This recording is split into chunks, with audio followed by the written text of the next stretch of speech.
Salam uşaqlar, bugünkü dərsimiz Səfəvilər 17-ci əsrin ikinci yarısında, yəni 2-ci Abbasdan sonra başlayan dövrdən danışırıq.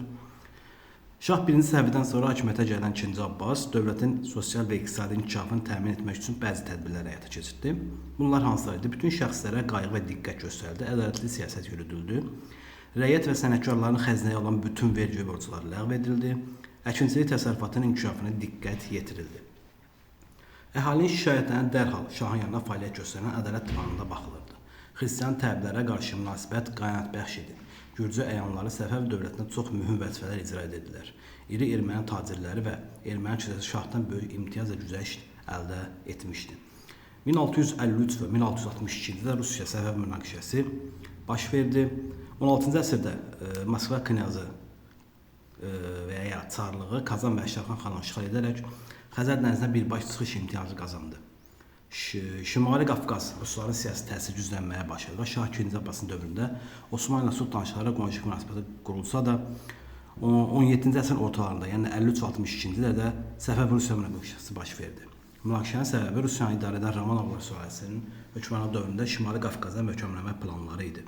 Qafqazın içərisinə doğru irəliləməyə can atan Ruslar Terek çayının Səfəv dövlətinə aid olan hissələrində hərbi dayaq məntəqələri, qalları tikilməsi, maksat çarların tələbi ilə onların Kazakların hücumları idi.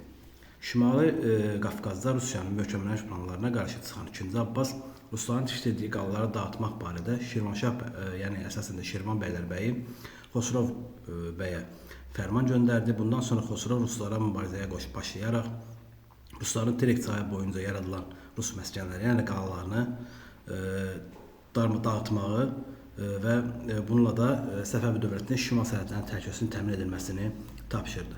1653-cü ildə baş verən silahlı toqquşmada Moskva çarı Aleksey Mixayloviç Səfəvilər danışıqlara vadar etdi. Kifayət qədər hərbi gücü olmadığı üçün Ruslar Səfəvlərə qarşı münaqişədən çəkinirdilər.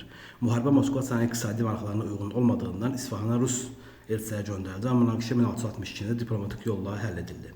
Rusiya Səfəv sərhədinə yaxın ərazidə tikdirdiyi bütün qalları dağıdılmasına, yəni bundan əl çəkməsindən razı oldu. Nəticədə Səfəv dövlətinin Şimali Qafqazda nüfuzu xeyli artdı. 1667-ci ildə Səfəv və Rusiya ticari müqaviləsinə baxaq. 17-ci əsrin ikinci yarısında Böyük İpək yolunun əhəmiyyətini itirməsi, bununla da Avropa ticarəti zəiflədi.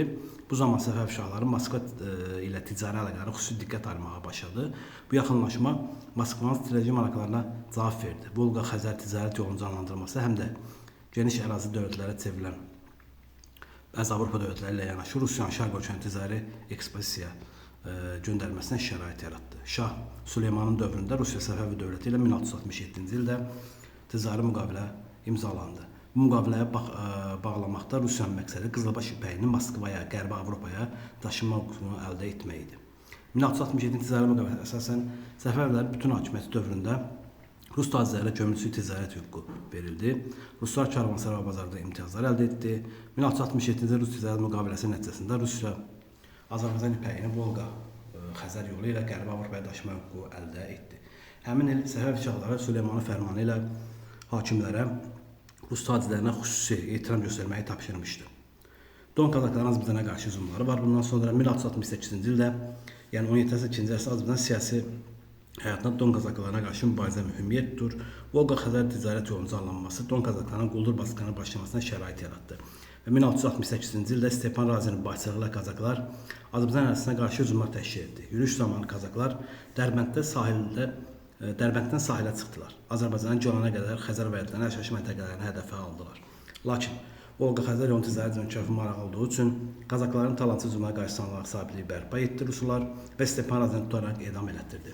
Bu bir növü Slavyanların yürüyüşünə bənzəyir və axır zamanda, yəni axırında isə bunu Rusiya çarları neynirlər, yatırırlar və həmin o quldur dəstəsinin başçısı Stepan Razini aparıb edam elətdirirlər.